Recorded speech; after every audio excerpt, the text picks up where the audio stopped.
穿越女被迫单身200年，却扎了4位修仙界大佬，好不容易将剑尊、妖王、魔尊、鬼帝的好感度都舔到了100，偏偏就在脱离这个世界前，系统 bug， 被迫留在修仙界后，4个发现自己被扎被绿的男人却疯魔了，竟合伙用捆仙绳把他绑成了很方便的形状。这一次，杨蓉蓉决定彻底不装了。玄山之巅，杨蓉蓉闭上双眼，如释重负，她终于可以回家了。她已穿到这个修仙世界200年，如今任务完成，她只需撕碎手中天雷符，便可以在天雷之中死遁，离开这个见鬼的修仙界了。就在她即将动手之时，忽然感觉到有4股强大的力量正在靠近。最先到的是妖王恒野，他迅速朝杨蓉蓉飞扑而去，口中焦急地唤着猪猪。然而还没等他碰到杨蓉蓉，就被一股强劲的剑锋挡开。恒野被迫急速后退，愤怒地转身望去，你是何人？仙云宗沈温清，我是他的师尊，亦是他未来的夫君。紧接着又听到一声不屑的嗤笑。魔尊林渊不知何时已出现在杨蓉蓉的身边，我跟潇潇早已定下契约，他生生世世都只能属于我一人。潇潇，你说是吗？不等杨蓉蓉开口，第4个男人的声音蓦然响起，你认错人了，他不是潇潇。一位被黑色长袍笼罩着的神秘男子从空中走出，此人乃鬼域之主，亦是被世人恐惧憎恶的鬼帝。他不是潇潇，他是我的夭夭。恒野怒目而视，他明明就是猪猪，你们全认错人了。玄月剑尊沈温清垂眸注视着杨蓉蓉，可你明明告诉我你叫桑春。他们4人之所以会聚集在此，是因为他们听到了一些关于杨蓉蓉的传闻。传闻中她脚踏4条船，曾跟多个男人有染。原本他们仍怀着一丝侥幸，觉得或许传闻里面有什么误会，才想来当面问个清楚。可此时此刻，他们无法再自欺欺人。杨蓉蓉感受到周围的气温越来越低，但她丝毫不怕，因为她已经完成任务。系统正在搭建时空隧道，还需要5分钟，她就能彻底离开这个世界，带她回到现代。这4个男人就算上天入地都不可能再找到她。思及此，杨蓉蓉更没什么顾忌的。舔狗当了这么多年，每天都在受罪，正好可以用最后这5分钟发泄一下这200年来的憋屈。她扬起嘴角，对啊，我是骗了你们，不管是猪猪、桑春，亦或是钟潇潇、夭夭，全都是假名。4人皆是一愣。沈温清微抿薄唇，竭力将心魔压下。你从一开始就是在骗我，你对我竟无一分真心，骗你又如何？难道不是你心甘情愿上钩的吗？杨蓉蓉嗤笑出声。外人眼中玄月剑尊是高不可攀的高山白雪，但其实也有不为人知的一面。师尊啊，你以为你隐藏得很好，其实我早就知道了，你真正喜欢的是你师姐，可惜人家压根就不鸟你，只能退而求其次选了我。你收我为徒，不是因为我资质如何，而是因为我的这张脸。沈温清在听到这些话时表情骤变，他怔怔地看着杨蓉蓉，满眼难以置信。杨蓉蓉看也不看他，立刻调转枪口对准恒野，当初你小子被人追杀流落在外，是我好心收留你，我含辛茹苦照顾了你30年，可等你一恢复妖族太子的身份，就变了一副嘴脸，恨不得一脚把我踹开。恒野被骂得俊脸通红，那个对他千依百顺的猪猪，心里竟是这么想他的。他又气又急，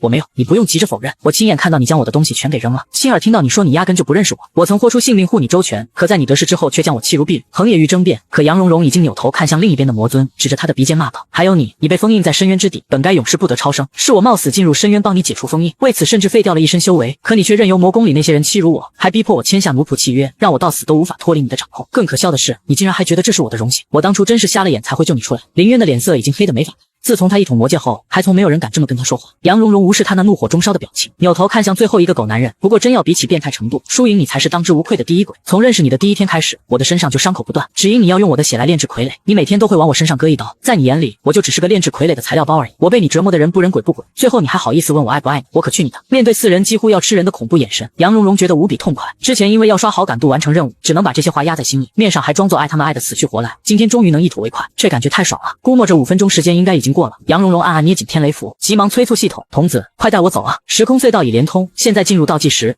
，4、3、2，倒数到最后1秒，系统音忽然卡住，杨蓉蓉慌了，怎么回事？发现病毒入侵，穿越程序加载失败，宿主请耐心等待。忽然电流音消失，系统的声音也跟着一起消失了。接下来不管杨蓉蓉怎么呼唤，系统都没有任何反应。感受到周身的杀气越发浓郁，杨蓉蓉的脖子缓慢而又僵硬地抬了起来。此时在她的面前，4个男人已经进入猎杀模式，而她就是即将被猎杀的小羔羊。杨蓉蓉强行让自己冷静下来，视线在4人身上飞快地溜了一圈，最终停在剑尊身上。根据他对4人的了解，剑尊虽然冷心冷情，却是4人中道德底线最高的，非要找个突破口的话，他最合适不过了。杨蓉蓉立刻跪在沈温清脚边，声泪俱下，师尊，我知道你恨我，我也知道自己罪无可恕，今日我必然难逃死劫，但就算是死，我也要死在师尊手里。今生我与师尊有缘无分，但愿来生还能再认识你，希望你到时还能记得我这个小徒弟。沈温清一怔，手中的剑迟迟没有落下，理智告诉他，面前这女人肯定是在骗他，他不能被动摇，可感情却让他怎么都狠不下心杀了他，哪怕他接近他是别有企图，可30年的陪伴不是假的，他的一颦一笑早已在他心里扎了根。林渊发觉沈温清的动摇，立即逼问，你该不会是想放过他吧？你忘了他是怎么欺骗玩弄你的吗？沈温清手中的无念剑微颤，周身的剑气变得混乱，悬挂在剑柄上的红色剑穗随之飘荡，令他一下子就想起这是小徒弟桑春亲手编好后送给他的。剑穗上还缀着一颗心形灵石，那是他用自己赚来的第一颗灵石辛苦打磨而成的。温暖的回忆袭上心头，硬是将那叫嚣的心魔给压了下去。沈温清的眼底恢复了清明，他垂眸看了看跪在地上的小徒弟，心里已然做出了决断。桑春是我的徒弟，他做错事理应由我带回师门处置。杨蓉蓉闻言心头一松，看来沈温清心软了，他顿时感激涕零，师尊，我知错了，我以后什么都听你的，再也不会骗你了。沈文清没有应声，他虽不会杀他，却也不会轻易饶过他。他正欲伸手去拉杨蓉蓉，想要把他带走，一只鬼影猛地冲了过来。疏影平静开口：夭夭是我的人，不管他是死是活，都只能由我处置，旁人没有插手的资格，你们都住手。魔尊林渊的语气不容反驳，潇潇可是跟我签过契约的，他的死活只能由我说了算。他想用魔气将杨蓉蓉卷住带走，然而下一刻妖王恒也直接就扑了上去，巨大的妖兽身躯挡在杨蓉蓉面前，猪猪生是我的人，死是我的鬼，谁敢跟我抢，我就杀了谁。眼看一场大战在所难免，这发展正中杨蓉蓉的下怀，他暗自欣喜，等他们4个打起来了，就没人顾得上他，他便能趁乱开溜了。然而现实没他想的那么简单，4人打算打一架，谁打赢谁就能带走杨蓉蓉。知道他不老实，在动手前，林渊先用捆仙索将他捆了个结实。沈文清还特意在杨蓉蓉周身加了个结界，解决了他这个后顾之忧后，剑锋、魔气、兽吼、鬼影交织在一起，霎时间天昏地暗，只等那4人分出个高低，就会来收拾杨蓉蓉，所以他必须要抓住现在的机会，赶紧逃跑。杨蓉蓉祭出先前从系统商城兑换的保命道具瞬移符，脚下立刻生出小型法阵，法阵散发出白色微光，这个符箓可以无视一切地形和结界，堪比天阶法宝。混战之中的4人察觉到不对，齐齐驻手时，杨蓉蓉已经不见了，只剩下一个正在消失的传送法阵。4人匆匆飞去，但还是晚了一步，传送法阵在他们眼前彻底消失了。疏影看向林渊，夭夭是带着捆仙绳一起走的，捆仙绳是你的所有物，你应该能知道他去了哪吧？林渊没有否认，他闭上眼睛放出神识，很快就通过神识捕捉到了捆仙绳的去向。等杨蓉蓉回过神来时，他已出现在了一个陌生的地方，原本缠在他身上的捆仙绳已经松动，捆仙绳一旦离主人太远，效果就会大打折扣，3、2下就把捆仙绳给挣脱扔进了湖里。他抽出无妄剑，朝着湖泊对岸急急地飞去，却不想忽然撞上一道结界，连人带剑一起被弹了出去。一名金丹修士乘风而来，拔剑直指杨蓉蓉，今日举办试炼大会，再往前就是青霞秘境，闲杂人等不得靠近，你若不想惹事，就请速速离开。青霞秘境据说是一位不知名仙人遗留下来的，如今被4大门派共同掌控，平时青霞秘境被封印，谁也进不去，只有在6年一度的试炼大会时才会打开。作为试炼大会的地点，只允许筑基以下修士进入，只要超过筑基期，就算再厉害也无法进入。今日恰好就是试炼大会，各大门派会派遣自家最为优秀的弟子前往参加。青霞秘境对杨蓉蓉来说简直是绝佳躲藏地点，她之前是仙云宗内门弟子，也有一个进入青霞秘境的名额。她心念一动，露出惊喜万分的神情，原来前面就是青霞秘境了，我总算找到这儿了。金丹修士一怔，你是？在下仙云宗玄月剑尊座下亲传弟子，奉命前来参加试炼大会，这是弟子的师门令牌。这的确是仙云宗的令牌没错，你怎么才来？仙云宗的弟子都已经进入秘境了，你现在赶过去还来得及。等杨蓉蓉赶到秘境入口附近时，前方还有很长的队伍。杨蓉蓉用易容术改变了自己的容貌，现在的她看起来就只是个相貌平平的小丫头。她踮起脚尖往前张望，一下子就在前方的人群中看到了2个熟悉身影，正是仙云宗的6阳长老和7曜长老。杨蓉蓉心中紧张，这2位长老都认识她，还站在秘境入口，她要进入秘境，肯定会被他们看穿易容。队伍一点点往前挪动，眼看自己距离那2位长老越来越近，杨蓉蓉也越来越慌。就在这时，6阳长老和7曜长老忽然急匆匆朝着队伍末尾走来，杨蓉蓉吓得心脏都快停止了，难道是她被发现了？谁知那2名长老竟看都没看她一眼，径直从她身旁跑过去。站在杨蓉蓉前面的弟子们低声八卦，仙云宗长老他们咋突然走了？你还不知道吧？是玄月剑尊出事了，他有个小徒弟叫桑春，听说这师徒2人都要成亲了，结果却发现桑春是魔族奸细，现在仙云宗正派人四处捉拿桑春呢。可我怎么听说是桑春给玄月剑尊、妖王、鬼帝以及魔尊都下了情蛊，如今4人都在追杀他们。杨蓉蓉虽早已料到自己的事会被传开，但没想到会传得这么离谱。要是他真有情蛊，他乃用费劲去当舔狗。他安静地站在队伍里一声不吭，无人发现他们口中的妖女就站在身后。队伍变得越来越短，终于轮到杨蓉蓉了。他将师门令牌递出，低头小声道：杨蓉蓉，仙云宗。门口的修士手里捧着一面灵镜，里面收录了所有参加试炼的弟子资料，专门用来核查身份。他将令牌按在镜面之上，原本空无一物的镜面里2行小字显现出来：仙云宗玄月剑尊门下亲传弟子桑春已获得试炼资格，准入秘境。修士的目光在桑春2字上顿住，你就是桑春。杨蓉蓉当机立断拔腿就跑，修士伸手去抓他，然而在他的手即将触碰到他衣摆的那刻，杨蓉蓉一头冲进了秘境。只有筑基期以下的修士才能进入秘境，门口这位修士已是金丹，他被禁制给拦了下来，只能眼睁睁地看着杨蓉蓉的背影消失。快去通知仙云宗的人，桑春在这里。另一边，林渊循着捆仙绳的灵石找到了湖泊，他从湖里捞出捆仙绳，杨蓉蓉却已不见踪影。沈文清用师门传讯符将正在秘境附近的2位长老叫了过来，6阳长老和7曜长老很快赶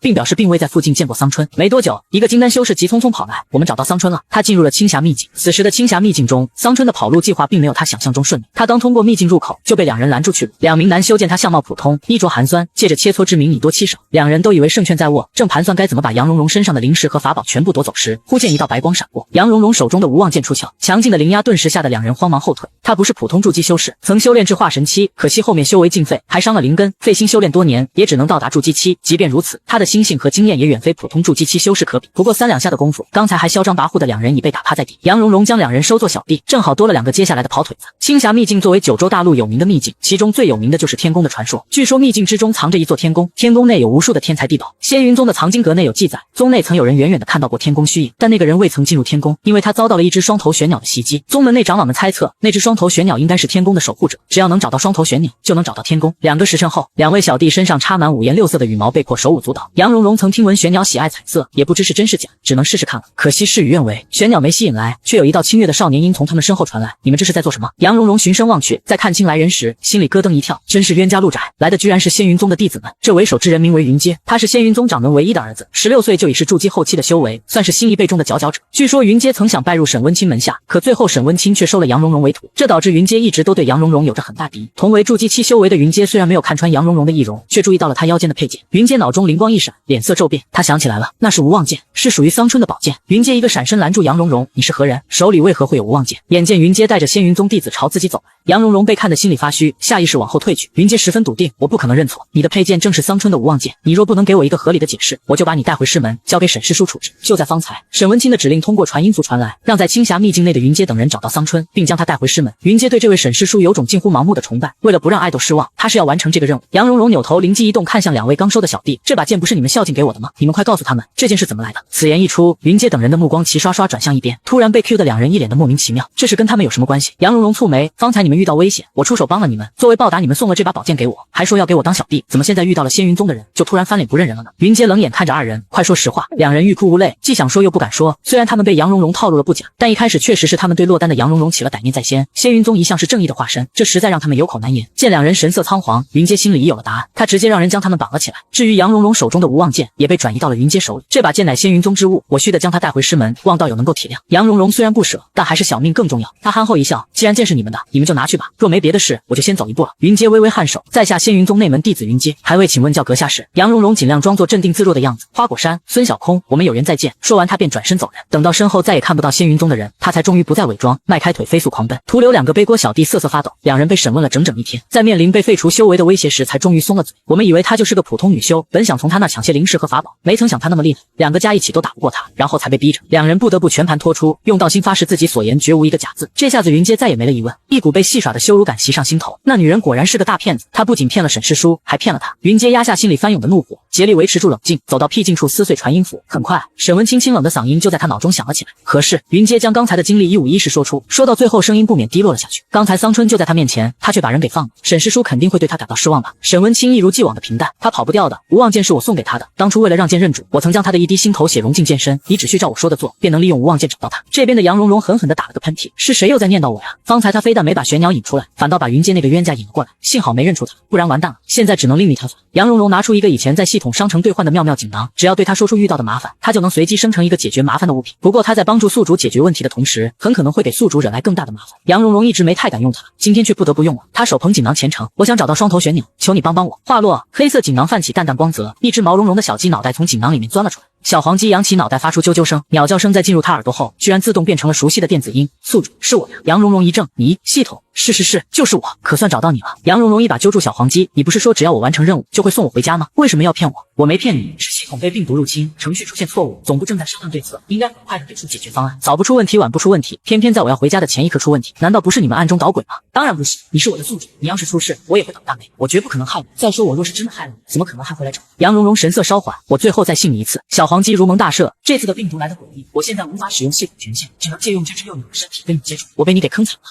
杨蓉蓉拿出一枚玉简，先来签个主仆契约，签了这个之后，我就是你的主人，将来不管你去了哪儿，我都能找得到你。小黄鸡耷拉着脑袋，原本他作为系统处在绝对主导地位，可如今风水轮流转，他和杨蓉蓉地位颠倒了。忽然，远方传来一声高昂的鸟鸣，循声望去，只见一只大鸟震动翅膀直直飞来，它就是传闻中的双头玄鸟，这可真是得来全不费功夫。杨蓉蓉惊喜万分，然而下一刻，惊喜就被惊恐取代了。双头玄鸟在看到他的一瞬，立刻扇动羽翅朝他俯冲而来，那架势仿佛要将他碎尸万段。他的修为堪比元婴期，只有筑基修为的杨蓉蓉根本不是他的对手。杨蓉蓉四处逃窜，小黄鸡从杨蓉蓉的衣襟里探出脑袋往后方望去，双头玄鸟在看到他时更加激动了，转眼就飞至杨蓉蓉身后，利爪朝着他的后背狠狠抓去。小黄鸡立刻发出清脆的叫声，双头玄鸟的动作硬生生停住。杨蓉蓉趁机又跑开一段距离，童子，你认识双头玄鸟？他好像是我的父母，我也是刚进入这只小鸟的身体，只是感觉双头玄鸟身上的气息很熟悉。杨蓉蓉这下终于明白为什么妙妙锦囊要给他一只小鸡崽子了，原来是把人家的孩子偷来给他了，难怪双头玄鸟看到他那么愤怒。杨蓉蓉刚准备把小黄鸡还给双头玄鸟，希望以此平息他的愤怒，却不想这时有横生枝节。云阶带着仙云宗的弟子们在此时赶到，他们在无妄剑的指引下追踪而来。仙云宗叛徒桑春，我奉师命前来捉拿你，还不快束手就擒！杨蓉蓉搞不懂他们是怎么找到自己的，她看了眼前方气势汹汹的仙云宗弟子，又看了一眼后方虎视眈眈的双头玄鸟，最后将视线落在了小黄鸡身上，露出了一个和善的微笑。小黄鸡有种不祥的预感，说吧，你想让我干什么？下一刻，他忽然抬手一甩，一个黄色的毛团子唰地朝云阶的方向甩去。云阶以为是什么暗器，下意识抬剑格挡，黄毛团子撞上剑身，咻的一下弹飞，砸在了不远处的雪地里。片刻后，黄毛团子挣扎着从雪坑里爬了出来，嚎啕大哭。双头玄鸟急忙扇翅飞来，小心翼翼地将毛团子从雪地里捞起。小黄鸡一边嗷嗷大哭，一边用小翅膀指着云阶。云阶心里顿时有了种不好的预感。双头玄鸟最是护短，他亲眼看到自家乖仔被云阶一剑打飞，该死的人类剑修！双头玄鸟愤怒地朝着云阶扑去，云阶哪里是他的对手，迅速带着仙云宗一众弟子往后闪躲。双头玄鸟则对着他们穷追猛打，等到人和鸟都越走越远，空旷的雪地上就剩下了一个杨蓉蓉，他轻轻一甩衣袖，潇洒离开。云阶带着仙云宗的弟子们好不容易才勉强从双头玄鸟的利爪下逃脱。片刻后，在主仆契约的作用下，杨蓉蓉很快追踪到了小黄鸡的所在。他来到一处冰洞前，正在犹豫着该不该进入洞内时，一只黄色的毛绒团子钻了出来。你怎么才来呀？人家等你好久了。刚才他被双头玄鸟叼回窝中，心里忐忑不安，生怕被玄鸟发现又在内力换了个性子。好不容易熬到双头玄鸟睡着了，才小心翼翼地溜了出来。双头玄鸟在洞里休息呢，我们快离开这吧。不急，好不容易找到这儿，哪能就这样离开？我听说双头玄鸟跟天宫有关，这里是他的巢穴，说明天宫应该就在这附近，我们得找找看。秘境原本的出入口被四大门派严密把守，我们无法从那儿离开。那个传闻中的天宫里，也许会有其他的离开方法。一人一鸡在冰洞附近找了几圈，结果还真让他们找到了天宫所在。杨蓉蓉趴在冰湖上，低头望去，透过厚厚的冰层，可以隐约看到下方的天宫轮廓。他再次回想起当初在藏书阁内看到有关天宫的记载，里面形容说天宫是漂浮在天上的。现在看来，那名弟子看到的天宫应该是道理，也就是海市蜃楼。所有人都以为天宫在高空云端，却不想真正的天宫藏在脚下。杨蓉蓉刚打开乾坤袋，打算翻一翻有什么能凿开冰层的工具。就在这时，一群熟悉的身影再次出现，为首之人正是云阶。他们御剑而来，将杨蓉蓉团团围住。桑春，这次你跑不掉了。杨蓉蓉很是不解，你们是怎么找到我的？接连2次被仙云宗找到，他们肯定用了什么特殊办法。云阶不想跟这个狡猾的女人多费口舌，立刻命人将她抓起来。杨蓉蓉忙道：你们难道就不想知道我为什么会在这儿吗？云阶一脸冷漠，不想。我之所以在这儿，是因为我找到了天宫。你们若不信，可以低头看看。仙云宗的弟子们将信将疑地低头望去，果真在冰湖深处看到了天宫的模糊轮廓。云阶暗自思忖，原本他们进入秘境的任务就是寻找天宫，若能把桑春和天宫中的宝物一同带回去，便是皆大欢喜。仙云宗的弟子们也都对天宫充满神往，纷纷掏出工具准备凿开冰层。云阶亲自将杨蓉蓉捆了个严实，以免她再逃走，不忘收走了她身上的乾坤袋。冰层很快被凿开，云阶打算将人分成2队，他带一队人进入天宫寻宝，另一队人留在原地接应并看守杨蓉蓉。杨蓉蓉对此早有预料，在云阶准备带人下去时，他冲小黄鸡低声说道：快哭！小黄鸡立刻扯开嗓子嗷嗷大哭，很快就传到了双头玄鸟耳朵里。正在睡觉的双头玄鸟霎时清醒，是乖仔又被人欺负了。云阶在听到哭声时心里咯噔，快速冲至杨蓉蓉的面前，一把捂住小黄鸡的嘴，哭声戛然而止，但还是晚了一步。双头玄鸟闻声而至，当看到被云阶抓在手里的乖仔时，登时怒从心头起，混账东西，内命来！云阶自知不是对手，只得一把揪住杨蓉蓉，转身逃跑。撤！全部进入天宫，生死攸关。众人跳进冰窟窿之中，相继摔在了天宫前的空地上。云阶愤怒地瞪着杨蓉蓉，是你故意把双头玄鸟引过来的，你一而再的戏耍我们，别以为我不敢杀你。上方传来双头玄鸟的鸣叫，冰窟窿太小，它被堵在了外面，正使劲用坚硬的鸟喙去啄冰层，不断有冰块从上方掉落。云阶深吸一口气，尽量稳住心态，当机立断，带领众人进入天宫。他们刚一进入天宫，就被温暖的气息包围了。殿内的火炉正在烧着炭火，殿中央摆着长桌，桌上堆满了美酒佳肴。这些天又是追人又是逃跑，仙云宗的弟子们早累坏了。温暖的气息和食物的香味令他们不由自主放松下了身体。有一位意志力比较薄弱的弟子忍不住朝着餐桌走去，云阶率先反应过来，一把抓住他的胳膊：赵叔，你要干什么？名叫赵叔的弟子猛地回神，慌忙往回退。云阶对仙云宗的弟子们大声说道：这地方有古怪，很可能藏着危险，大家千万不要轻举妄动。大家继续前进，穿过大殿，进入长廊。长廊尽头是一座藏书阁，里面的随便一本秘籍都是无数修士争夺的宝贝。这下子就连云阶也有些动摇了，他忍不住从书架上抽出一本秘籍，就在想要翻开一看时，他猛地清醒过来，一把将秘籍丢开，迅速后退，满脸的心有余悸。他扭头去看其他人，发现师兄弟们都是一副被勾了魂的模样，在场唯有杨蓉蓉一人没有任何异样。他左看右看，一脸好奇。云阶心中警铃大作，急忙喝道：这些东西有问题，快走！仙云宗的弟子们被迫挪开视线，不甘不愿地跟着离开。赵叔走在最后，恋恋不舍地看着那些珍贵秘籍，最后还是没能忍住贪欲，将云阶刚才扔掉的那本秘籍捡起来，悄悄塞进了乾坤袋。他没注意到的是，一缕黑气从乾坤袋中溢出，悄无声息地缠上了他的手腕。离开藏书阁后不久，一行人来到了藏宝楼。藏宝楼里的每一层都堆满了世间罕见的法宝和丹药，对修士来说简直是致命的诱惑。就连云阶也忍不住拿起了一把宝剑，若能将这把剑炼制为本命剑，实力必将大涨。可很快他就醒悟过来，他已经有了属于自己的本命剑，不能再对别的剑起贪念。云阶转身去看别处，却见其他师兄弟都已被这些法宝给迷住，他们抓起一件又一件的法宝，使劲往乾坤袋里塞。云阶脸色一变，住手！你们全都住手！可惜没人听他的，在场除了他和杨蓉蓉以外，全都像是着了魔般失去理智。云阶去拉扯其他的师兄弟，想把大家全都带离此地，但不管他怎么呵斥拖拽，那些人都不肯放手。赵叔甚至还对云阶拔剑相向。相，你滚开！这些宝贝都是我的，你休想抢！云阶一脸的难以置信，赵叔，你疯了吗？你知不知道你在做什么？赵叔握着剑的手微微发抖，眼眶泛红。我没疯，我很清醒，我等这一天已经太久了，我绝不能错过。我不像你，有个当掌门的爹，生来火系丹灵根，是天之骄子，我就只是个普通人，侥幸拜入仙门，勉强修炼到炼气后期，九死一生完成了门派任务，才能从掌师长老那领一颗小小的筑基丹。像你这样的天骄，永远都无法理解我这样的普通人。不过我现在也有，你看，这些都是在外面买不到的极品，只要吃了它们，我立刻就能超过你们所有人。说完，他一把将丹药塞入口中，下一刻，赵叔的脸色开始涨红，明明看起来是很痛苦的模样，但赵叔却在开心的大笑。我的修为提升了，我马上就能结丹了。仙云宗其余弟子见状，也都争先恐后的抓起丹药往嘴里塞。云阶想要阻止同门师兄弟的荒唐行为，却被赵叔拦住。你不让我们服用丹药，是害怕我们的修为超过你吗？云阶不想任他发疯，拔出宝剑与之相抗。这地方有问题，你们都清醒一点。他并不想伤到同门，出招时处处留情。可赵叔不一样，他招招致命，看样子是铁了心要杀掉云阶。就在这时，忽然响起了咯吱一声，赵叔循声望去，杨蓉蓉正站在楼梯口。原本他打算乘人不备溜之大吉，不想这破楼年久失修，一脚踩下去咯吱作响。这下所有人的视线都集中到了他身上。杨蓉蓉扯动嘴角，你们继续忙，不用管我，就当我不存在。赵叔朝他走过去，目光阴翳，显然是不怀好意。杨蓉蓉急促往楼下跑，他一口气跑到楼梯尽头，卯足全力冲了出去，却发现自己竟然又回到了藏宝楼的3层。仙云宗的弟子都还在，他们的视线全都落在他身上。赵叔目光森然，你跑不掉的。此时青霞秘境之外，各大门派的修士们噤若寒蝉。玄月剑尊、妖王、魔尊、鬼帝4位大佬突然出现，大家以为他们要在这儿开战，谁知4位大佬竟没有要动手的意思。直到沈文清接到云阶发来的传讯符，仙云宗弟子已找到了杨蓉蓉，现场的沉默氛围才被打破。妖王横也抢先开口，什么情况？你们找到猪猪了？他真在秘境里吗？什么时候能出来？此时唯有沈文清得知杨蓉蓉的真实情况，然而他却完全没有要回答横也的意思。魔尊林渊轻摇折扇，笑得别有意味，你看不出来吗？玄月剑尊根本不想告诉你，他想独占潇潇。横也又急又恼，我最后再说一次，他叫猪猪。林渊嗤笑，他自己都亲口承认了，不管是猪猪、潇潇、桑春还是夭夭，全都是他用来套路我们的假。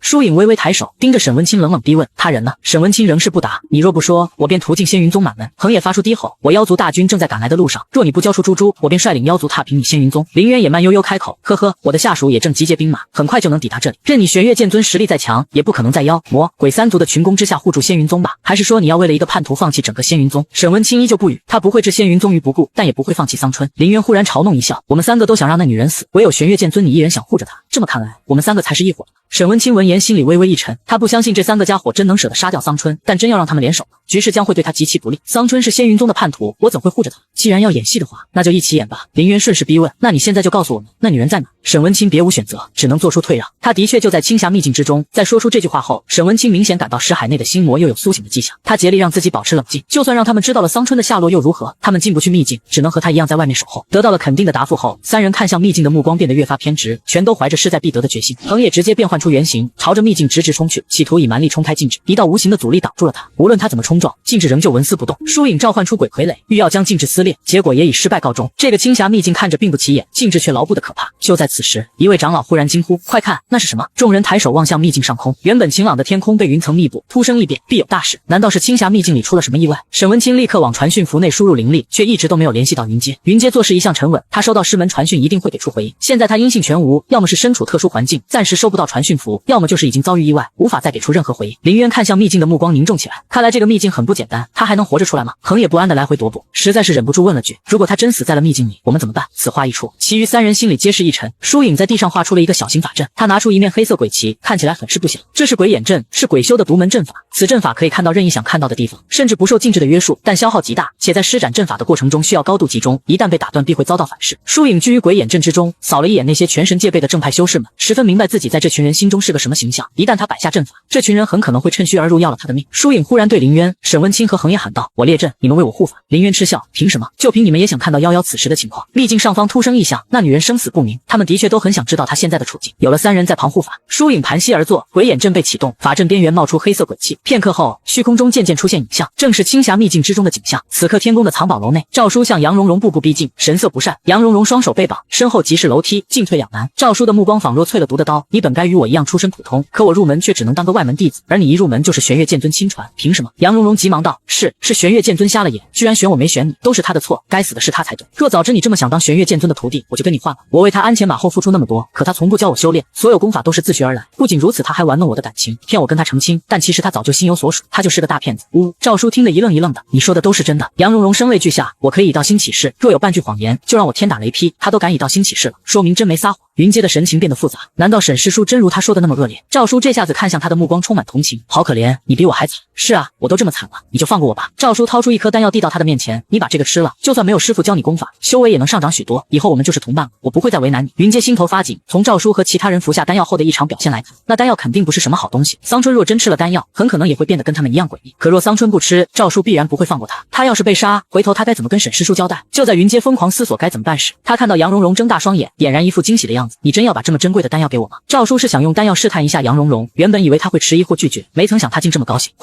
快给我吃，吃了它我就能修为大涨，以后你们就都不是我的对手了。他的话瞬间点醒了赵叔，若让别人也吃了这丹药，修为就能超过他。不行，他不能允许这样的事情发生。赵叔迅速将丹药收回，算了，这药不能给你，这么珍贵的丹药只能归他一人所有，绝不能落入别人手里。赵叔赶忙把身边堆放着的宝贝全都搂进怀里，一股脑塞进乾坤袋。另外那些仙云宗弟子们见状，生怕法宝和丹药都被赵叔一人抢走，纷纷加入到抢夺宝物的队伍。于是杨蓉蓉和云阶就被人晾到了一边，无人再理会他们。云阶怎么都没想到，桑春仅凭3言2语就化解了困境，真不愧是他，奸诈狡猾。杨蓉蓉抬头催促，还愣着干啥？快帮我把绳子解开，天宫里的情况太诡异了，咱们要是想活命，只能暂时联手，不然我俩都要被困死在这。若换成往日，云阶才不会轻易同意。可此时他却不由自主的一剑斩断了杨蓉蓉身上的绳索。杨蓉蓉揉了揉有些发麻的手腕，原本他是想在天宫里找到出路，可现在看来这儿很有可能是一条死路。这藏宝楼就跟鬼打墙似的，不管他怎么跑，最后都会绕回原地。他又看了看近乎癫狂的赵叔等人，渐渐明白过来，这地方会放大人心中的负面情绪。杨蓉蓉突然开口，我有了个想法，我刚才明明是往楼下跑，结果却又跑了回来，但我们先前上楼时分明就只有一条路，这说明这栋楼在我们上来后发生了变化。是什么办法能让那么大个楼梯在悄无声息之间改变走向呢？只有一个解释，藏宝楼内设有阵法，从我们踏入的那一刻起就进入了阵法，我们所感知到的一切全是阵法变换出来的。云阶恍然，这样一想就全都解释得通了。可他身为剑修，从未学过阵法，那我们该如何破阵？阵法大多由天干地支推演而成，既有生门也有死门，咱们只要找到生门就是阵眼，只要找到阵眼所在就能从这里脱身。既是阵眼，就肯定在不能轻易被人触碰的地方。此时藏宝楼内都被赵叔他们翻了个遍，并未发现疑似阵眼之物。那么似是想到了什么，蓉蓉忽然抬起头望向天花板，藏宝楼的天花板用横梁撑起，上面还雕刻有繁复的图案。仔细观察会发现那图案是一只正在盘卧的凶兽，也不知是不是错觉，杨蓉蓉竟感觉那只凶兽的耳朵动了下。云阶顺着他的视线望去，你该不会觉得阵眼藏在房梁上吧？确实有这个可能哦，你上去看看吧。云阶深吸一口气，纵身一跃跳上飞剑，转眼间便飞到了房梁之上。奇怪的是就在这一刻发生了，正在疯狂争夺法宝的赵叔等人忽然停下了动作，他们齐刷刷的仰头望向屋顶，如同着了魔般或哭或笑，画面诡异。杨蓉蓉望着房梁上的身影，他怎么处在那一动不动？他冲上方喊了声云阶你好了没？云阶仍旧一动不动，没有任何回应。杨蓉蓉感觉不对劲，他想上去看看，可他的无妄剑还在云阶那儿，无法施展御剑术，这怎么办才好呢？云阶在登上房梁的那刻就觉得眼前一花，紧接着便有个熟悉的声音在他耳边响起，阿阶。云阶心神一震，这是沈师叔的声音。他立刻扭头，果真看到沈文清正站在不远处。师叔你怎么会在这儿？我见天生异象，怀疑秘境中可能出了变故，担心你的安危，特意使用秘法潜入秘境来找你。云阶垂下头，很是自责，是我让师叔操心了，我太没用了。不必这么说，你已经做得很好。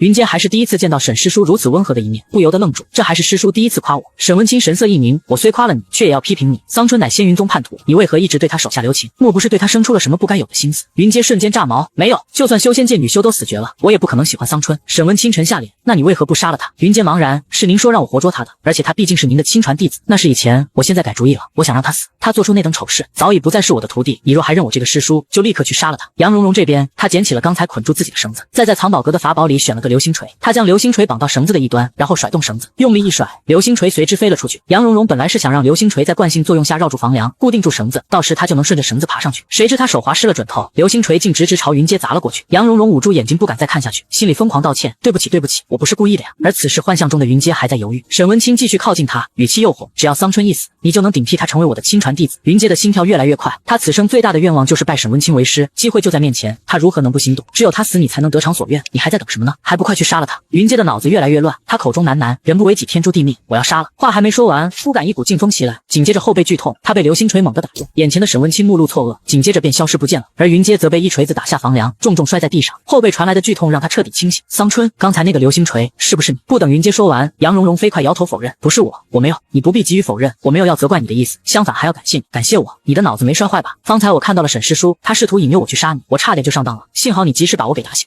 这幻境当真不可小觑。蓉蓉若有所思，那阵眼应该就在屋顶，你还得再上去一趟。